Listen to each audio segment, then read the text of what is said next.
I'm so excited to have on the podcast today Tyler Thigpen, the co-founder and CEO of the Forest School and Acton Academy, the Forest School Online, and the Institute for Self-Directed Learning in Fayetteville, Georgia.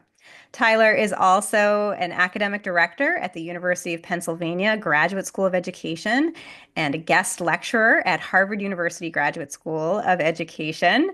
He's also the co-author of the new book, The Playbook for Self-Directed Learning, that was just released last month. Tyler Thigpen, welcome to the Liberated Podcast. Thank you, Kerry. Honored to be here. Honored to talk about this stuff and look forward to the conversation.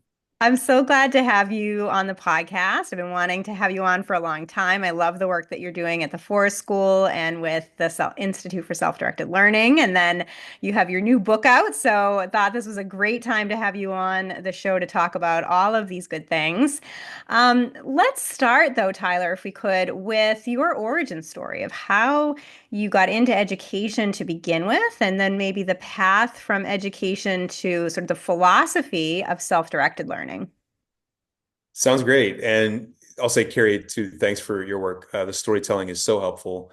And from where you sit, the research, the observations, at the national level is super helpful for those of us doing the work too. So thanks for your work.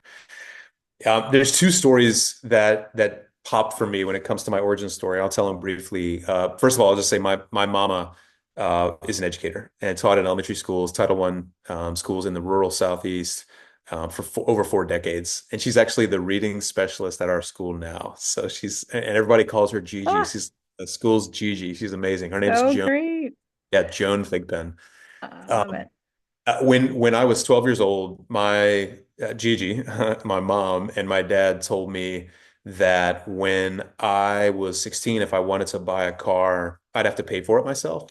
And so I actually started my own lawn mowing business, cutting grass for neighbors, and I created a business called Executive Lawn Care, which was a little high and lofty for a 12-year-old, but I passed out flyers and worked hard. And sure enough, by the time I was 16, I had saved $5,500 and I bought the best car I've ever had, a black 1989 Chevrolet Blazer. And for a long time in my life, I looked at that and I was like, look how hard I worked. I'm amazing. I gave up a lot to make that happen. But the older I've gotten, the more I've come to appreciate I had so much support. My parents lent me their mower. Neighbors trusted a middle schooler instead of you know, a professional lawn service. My grandfather taught me how to save money. I even got the idea from a friend of mine at school. I had what I've come to appreciate as social capital. I had practical help that emerged from trusting, caring relationships. And when I transitioned, so I'm an ordained minister by training and trade, and I worked for a church for a number of years. When I transitioned into public school teaching at the largest high school in Georgia, about 4,500 kids, I was one of 16 Spanish teachers. I immediately saw just how disengaged and frankly alone a lot of the kids were. And they just didn't have that strong support network of people around them. And I realized I grew up with a privilege, this social capital that a lot of young people suffer from sort of a poverty of isolation. And so, how do we create schools? How do we create communities where kids are surrounded by multiple caring adults? That's one story. The second story that really connects to my origin is when I was a minister, I took a trip down to Peru and I took my sister and some other folks building some clinics and orphanages and churches. And I saw my sister from afar talking to this one little kid, struggling to understand him. I walked up and I speak Spanish. So I said, hey, just tell me what's going on. And it turns out this kid, his mom was sick and bedridden. His dad was working in the mines in Chile and came home every few months, but he was an alcoholic and spent all of his money. So didn't have anything to give the family. And he had two little siblings at his side. One had Down syndrome. It was 8 years old, and another sibling who was 6 years old. And he was 12. And at that moment, I sort of braced for the ask. I was ready for him to ask me for money or for maybe, if he was really clever, a plane ticket to the United States, because I had gotten that before. But instead, he asked me to put him to work and to give him a job. And I was incredibly humbled. I had to disappear into a you know, an alleyway for a minute, and I just cried for about 30 minutes. I was really moved. And I finally came back out and I had my sister kind of take over for a minute, but I came back out and we helped him. But I was really not pleased, Kerry, with what I was able to do. I knew how to help in the moment, but I knew it was short term and it was temporary. And I sort of committed the rest of my study and professional career to figuring out how do you help make a difference, for generations and long term. Um, and and I think that led me to education and to educating, the next generation, to starting organizations that have public value. I really, Carrie, believe in the value of social institutions and around the world and the networks that they create and the opportunities and relationships formed therein. And, when you can put together a group of people who are like-minded to love and support one another, it's just incredibly powerful. And our mission at our organization is each person who enters our doors will find a calling that will change the world. And so for me, we're trying to create environments, where kids are surrounded by multiple caring adults. And it's really making a long-term sort of difference, not just kind of entertain, ourselves for a little bit of time each day. But that's a little bit of my origin story. Yeah, th those are two really phenomenal stories, Tyler. I'd love to hear a little bit more about your experience working in the large public school in Georgia, as you said, a Spanish teacher. Did you know about this sort of philosophy of self-directed learning at the time, or were you starting to explore different educational philosophies? What was that like? Yeah. The answer is yes and no. I mean, I had worked with specifically high schoolers for years and grown, it was called a youth group that was like 35 kids to about 500 kids over the course of 7 years. So I knew like how to create environments that were really engaging. And so I knew that like once you give kids a lot of meaningful work and you give them autonomy and control and freedom, they would be engaged. And so when I got into a public setting and I saw just how many people were disenfranchised, with the model and just with their education and learning. I remember thinking it does not have to be this way, and so really work to make every class as engaging as possible for those learners. And I was really impacted in 2009, Kerry. There was an op-ed in the New York Times by a former dean of religion at Columbia called Mark Taylor, who wrote a book. He wrote an op-ed. It's the most popular op-ed I think of that year, called "End the University as We Know It."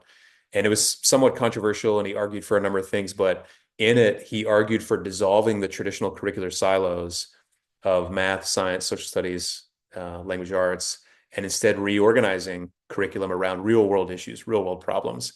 And, gone from the mouths of kids would be the notion of like, what am I ever going to use this for? And then also they would have to learn the disciplines in service of trying to solve some radical creative, problem, and it would just this sort of transdisciplinary teaching and learning, where kids just had a lot of freedom and choice and could use their learning to make a difference in the world. I really got captivated and started going down the trajectory formally of looking at education models that, really gave kids autonomy, gave them a ton of ownership, as much ownership as possible, and where they could use their learning to do meaningful things. And that's ultimately what led me to self-directed learning.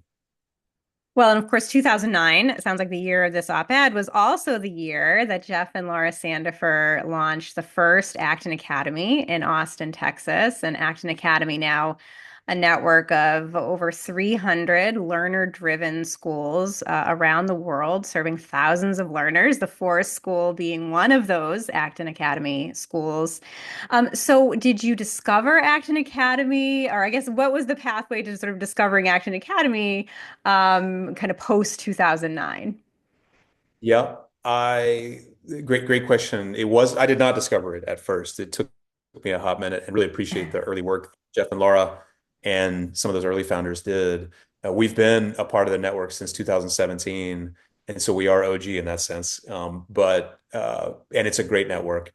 And I had started a charter school in South Atlanta that was nature focused, based off that Richard Lou's book called The Last Mm, Child in the Woods. And so yes, kids yes. studied outdoors in nature and, And, I studied agriculture, the environment, and arts were the primary themes of the curriculum there. It was really fascinating. But it only went up to eighth grade, and I was on the board there, and I petitioned the state for it to be a high school as well, but they said, no, you need to just go after, renewal for your charter. And so I was looking for an option for my own Mm. children, and I struck up a trust building relationship with a group of leaders in Fayetteville, who were building a town called Pinewood Forest, which is now called Trilith. And it's right next to what's now the largest movie studios in the world. So think like Black Panther, Endgame, Infinity Wars. And it's also the headquarters of U.S. Soccer, who broke ground there just a few months ago. And they were looking for a forward-thinking school, and we hit it off. And I saw at that moment an opportunity to really help design something and build from the ground up something that would be not just a solution for my kids, but really, the culmination of my learning and push the conversation forward in the state and push the conversation forward in the nation for what's possible with kids. Because I've always believed that kids can do a ton. And especially in an environment that would be intentionally diverse by design, economically, age, gender, race, religion, learning differences, um, school background. And so we launched, and I did a sort of landscape. I had worked at Transcend, which is a national nonprofit in school redesign, and got familiar with a lot of different models. And that's where I heard about Acton. And so I considered that. And I looked at, honestly, public district, public charter, and private models before launching, and then chose and pitched Acton to these business leaders, and they were stoked. They were fired up, and so we made it happen. And one of the great things was just how quickly we could get it going, and the great network of folks who've been thinking about that model for such a long time, and the flexibility, frankly, that the model allows for. I remember Jeff and Laura early on said, we feel like we as founders have figured out about 20% of the model, and it's up to the rest of the network to figure out the other 80%. And that spirit of collaboration just really welcomed, I think, me and our team early on. And we've just been iterating ever since. And I think we all sort of share ideas willingly and steal ideas shamelessly from one another. So it's been great. I love that. So tell us a little bit more about the Forest School and the Forest School Online. How many students are you serving? What grades? And then share a little bit more about this learner-driven Acton model. Yep.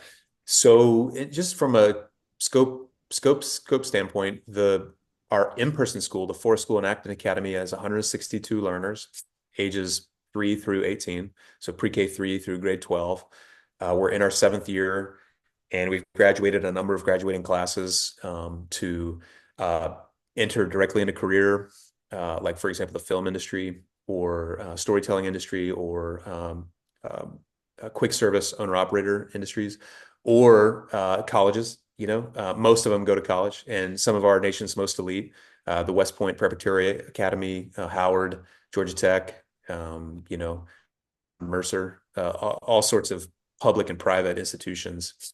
Um, and we launched the Forest School online during COVID when we discovered a Mhm. demand from some parents of just a really flexible learning environment that's virtual, where kids could be working from anywhere and especially out of their home. They just wanted them have them hanging around and the kids want to be able to make their own schedules. So we've got kids from 3 out of the 4 U.S. time zones: Kenya, Uganda, China, Costa Rica, Mexico. My head of school lives in Thailand, and our staff are all of the states. There's 55 kids at that.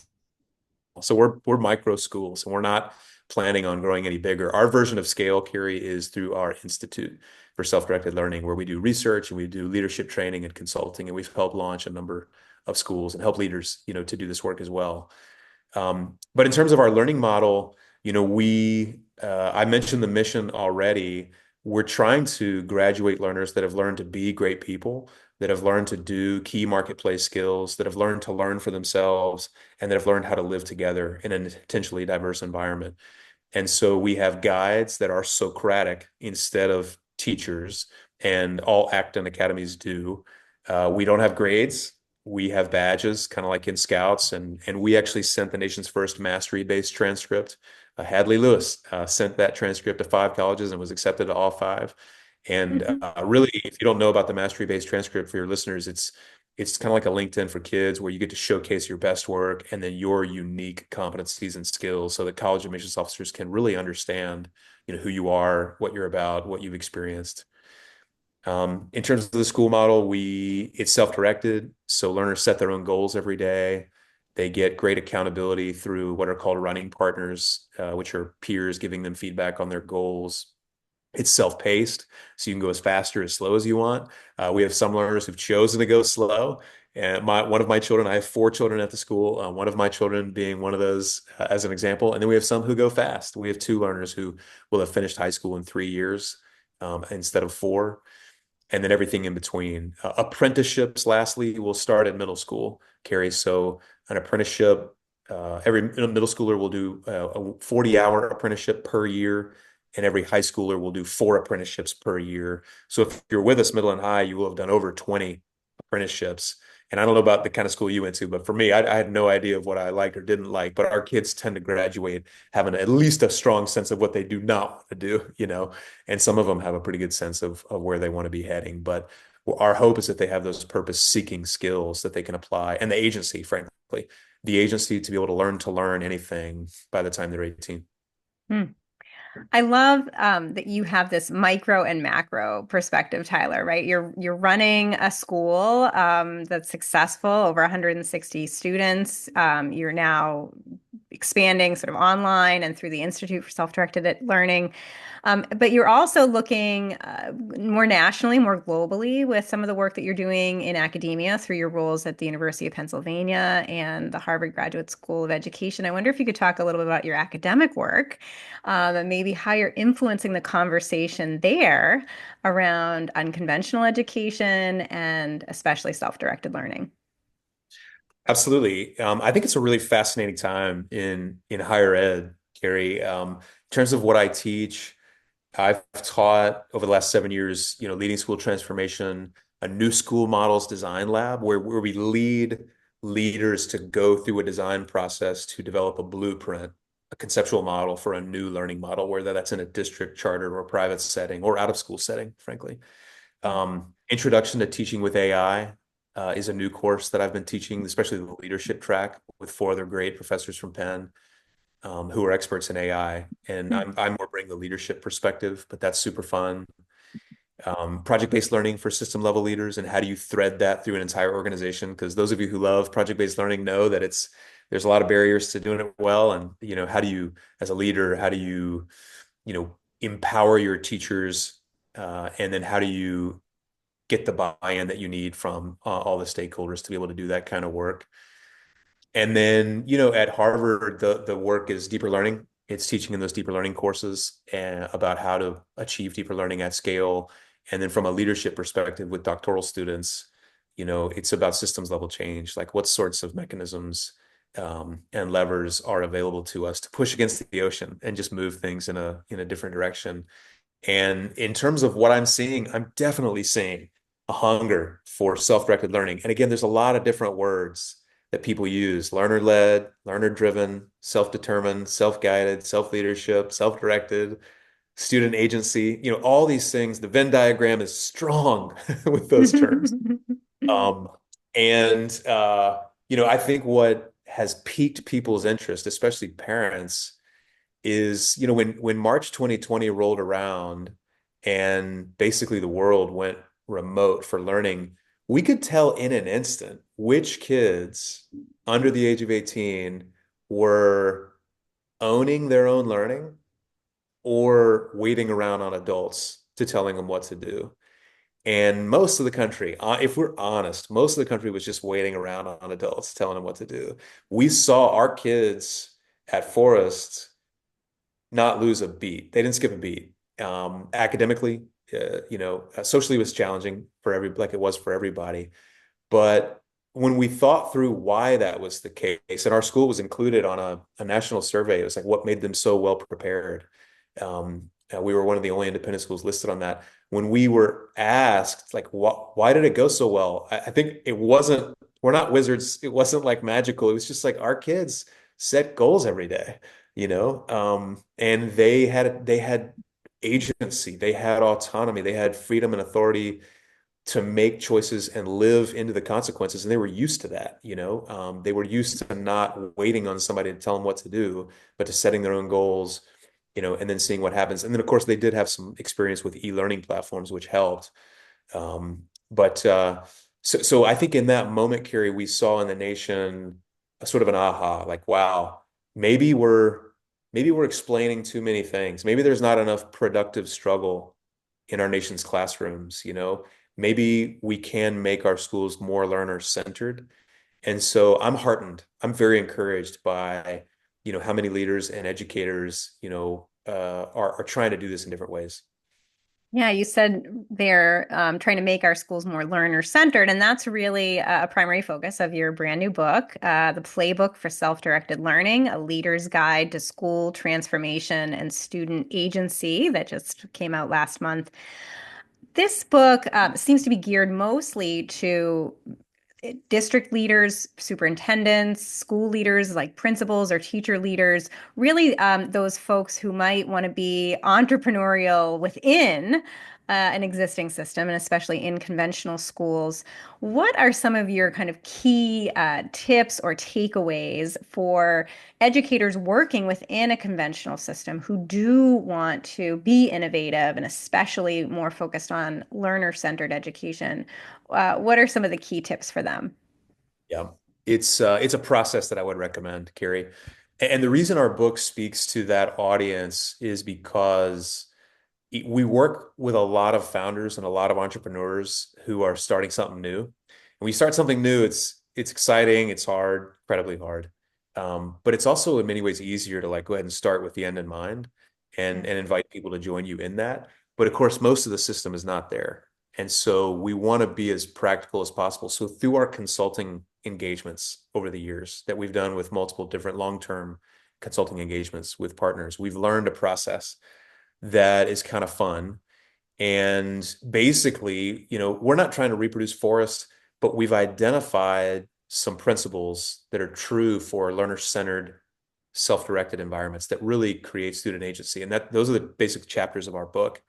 You know, an example would be in a teacher-centric environment, the teachers are the ones doing the evaluating.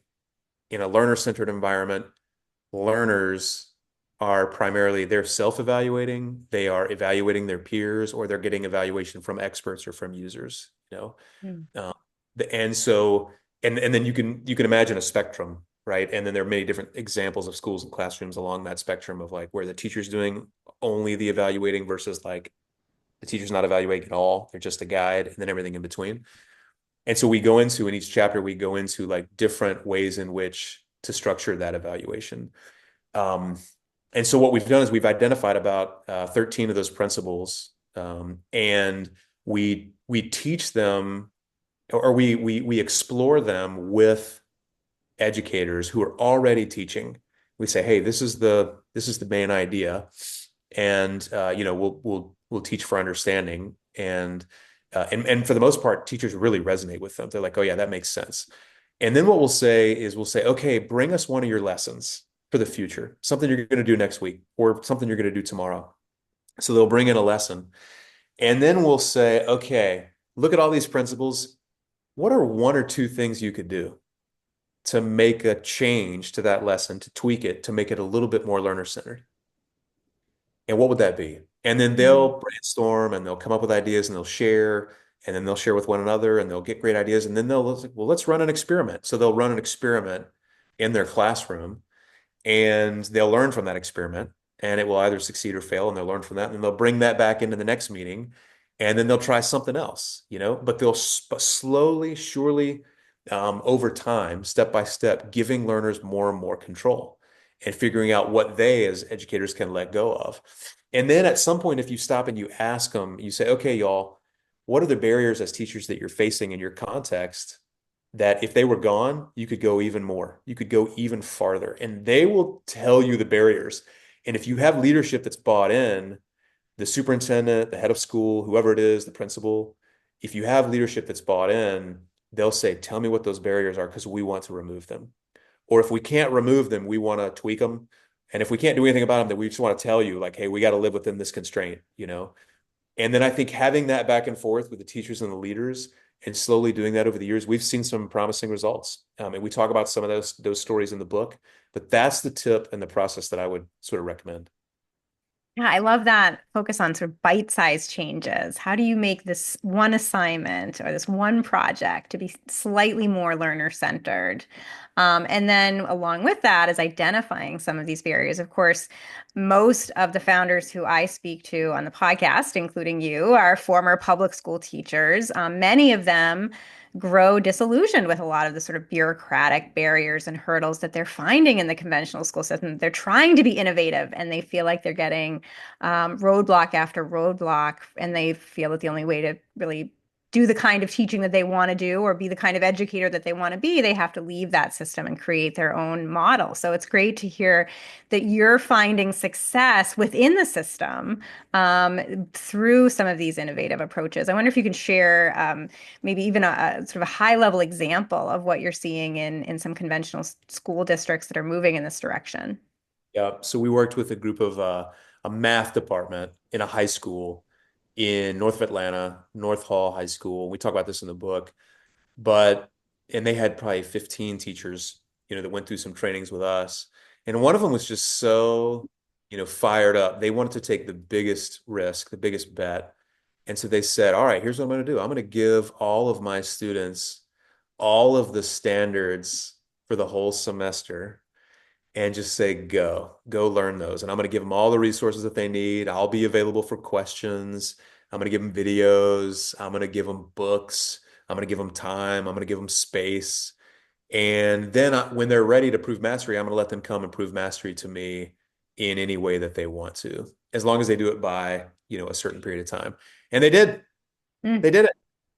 I mean, that's probably one of the more bold, examples, but I think it's creative and I think it's working within constraints because he knew when they had to be ready for some testing, that Mhm. they were going to do. And so he had them do this experiment way before. And I even think he created some buffer at the end of that just to like do some direct instruction just in case. Mhm. That's an example. I love it. Tyler, where do you think this is all going, right? Like if you were to put on your predictive hat and say where education will be a decade from now, both in conventional schools and outside of conventional schools with this flurry of education entrepreneurship, where do you think we'll be in about 10 years? Yeah, I think it will be more learner centered for sure. I think our nation's parents are demanding it more and more. When I talk to families who have young kids, I mean, they are fed up with many of them are fed up with the options and they're wanting something different. And when I talk to kids, high schoolers, middle schoolers right now, like if you don't give them agency and authority, like they're just not really putting up with that a whole lot. They're just going to be compliant and get through and jump through the hoops, but that has a shelf life. Mhm. So I do think it will be more learner centered. I mean, just as an example, I haven't done any advertising. This is the first for us at school. I haven't done any advertising for our new open houses this month and next month. And we have 83 separate families already signed up and not that many spots, I'm telling you. So it's a great problem to have. So I think there's some, resonance with learner-centered environments. I do think there's going to be more and more micro schools, founded in our sector. A lot of parents like me and others, and the ones that are on your podcast that are doing this. I do think a lot of those are going to close down because it's just incredibly, incredibly hard. And I think two, the hardest things are, one is how do you navigate parent feedback and parent expectations? And I think some people, teachers who are used to that at a small level in the classroom are not used to that like heads of school are. And so they get into that and it becomes pretty disillusioning because there can be, there's some great feedback always, and feedback is crucial from parents to be able to build the school. But sometimes there's just, maybe parents who are and caregivers who are themselves struggling and maybe projecting some anxieties and some fears onto these school leaders. And that has a shelf life, especially if the school leader doesn't have a great self-care program, to stay in the game long term. And then I think the small schools too, like need to have systems to not only organize to execute, but simultaneously organize to learn and make pivots pretty quickly, whether that's half a year or once a year, make some pretty significant changes in order to, keep up with demand and deepen learning for students. But that said, I still think microschools are going to grow, so I think there'll be more choice. I'm fascinated, Kerry, by the fact that, as I understand it, roughly 75% of Democrats and 75% of Republicans at this moment in time in our nation both are open to and excited about the notion of money following the learner when it comes to parents and caregivers having a choice for like where they would send their kids to school. So I think that to me is I haven't heard of that kind of synergy between those two groups in a long time. So I think that says a lot about how there might be more choice, hopefully. But I think there's a lot of questions about how you keep things high quality and, how do you, what needs to happen in the public, sector as well. And so I think there's a lot of unknowns, but I think there's a lot of really great people, and leaders who are working on that. I think there's the Carnegie Unit is being looked at again and is going to be revised. I think a lot more schools are going to be embracing approaches where maybe like us, where they keep the Carnegie Unit, but they innovate how students are mastering that Carnegie Unit, lessening the restriction on seat time and instead allowing for creative, authentic, mastery-based, self-paced experiences so kids can prove mastery of those kinds of things. So I think there's going to be a lot of innovation. Yeah, so a lot of change, I think, and I do think demand. I'm so grateful to Todd Rose and his work, the Populist Study, that revealing that for the first time in our nation's history, parents and caregivers are the majority want more things to change about their kids' school than to stay the same. So I do think it'll just be change. That would be the highlight answer. It's just change. I love that you brought up the populist study with Todd Rose talking about parents wanting different, not just new or better. They want different, and certainly the Forest School and models like it are giving them what they want. What's next for you then, Tyler? How are you going to accommodate this rising popularity, these 80 plus families who are curious about what you're building? What's next for you with running a school and your other work as well? Yep. So I'm just going to keep on keeping on at Penn and Harvard, and then the school, same thing. The school, we just want to keep getting better at our mission. And the biggest challenge we have right now at both of our schools is regarding progress monitoring for each learner. There's really, like if you take and by the way, this is a challenge that a lot of different small schools across the world face, and we're trying to get this solved. But basically, if you take any learner at our school right now, they're probably working on 4 different e-learning platforms and Mm, then 5 different things at school, and then 2 things outside of school. And there's no dashboard that amalgamates all that information in a succinct way and shows her, her parents and caregivers, her guides, her educators, me, the administration, shows where she's at. There's no dashboard for that. So mm. if I wanted to know how she's doing right now, I'd have to go in. It'd take me like 3 hours, and I know what I'm looking at, so it's a nightmare. Learner progress reporting. So we're working on that. And then, but we're not going to grow our schools. We're not going to do more schools, and we're not going to do aim for more students. We're at capacity. But So with what the exception, about those 80 families? What do yeah. you say to Well, them? the for the Forest School Online Yeah. is our on-ramp to the school for sure. Yeah. And then, we inevitably have some turnover when parents move schools or move states, and then our seniors are graduating up, and we need to welcome in a new batch of 3 and 4 year olds, which just add years to my life because 3 and 4 are unbelievably cute. But then there's 3 projects that we're working on at the Institute I'm excited about. There's more than 3, but 3 I'll name quickly. One is we are trying to articulate the knowledge, craft, and skills required for an educator in a learner-centered environment. Mm, And we've been working with the Learner Centered Collaborative on this and with Education Reimagined on this and the Socratic Experience and Mosaic and some others to like articulate that. And eventually we want to stand up a training for educators who want to be trained as educators in learner-centered environments and I teach at a GSE, there's not many GSEs that address that. And so we're actually looking for a GSE as a partner to do that actively. great. And then we've got a few research studies too, like math in alternative schools is always a challenge. And we've got some learners who have on standardized tests done well or exceeded expectations. And so we're doing a study right now where we're interviewing them with qualitative methods to find out like what are you doing? How did you do this in a self-directed environment? How did you learn math? How are you learning math? And then how can we're going to post all that and share it and then be like, all right, everybody, if you want to crush math at Forest and potentially elsewhere in a learner-led environment, here are the actions. Here are the action steps to take. Here are the very specific moves you can do. So that's something that we're working on too. But I've got skin in the game. My kids are at the school. I'm not going anywhere, and we're very much invested. I'd love to see a nation. I'd love to see us graduating, generations carry in our nation of kids who were truly self-directed, interdependent learners. Who have practice at expressing their feelings and their thoughts and making choices and having lived through the natural ramifications of those choices. I think I want to live with those kind of citizens, who are thinking about the greater good. And so I'm in it for the long haul. I love that. And I love that you're doing more research on outcomes around self-directed learning and some of these unconventional spaces. I think that's really crucial for the next stage of all of this. So you wear many hats, Tyler, with lots of affiliations. What is the best way for my listeners and viewers to connect with you, to follow your progress, to learn more about your projects? How can they reach you? Yeah, it would be our contact forms on our websites, which are theforest.school and selfdirect.school. Caleb Collier, one of my co-authors on the book, is the head of our institute and explores opportunities with leaders, with teacher teams, with researchers for ways that we can help. And then, of course, if you want to join one of our communities, I mean, listen, we're a bunch of parents trying to rear beautiful humans. Come on, bring it. Love it.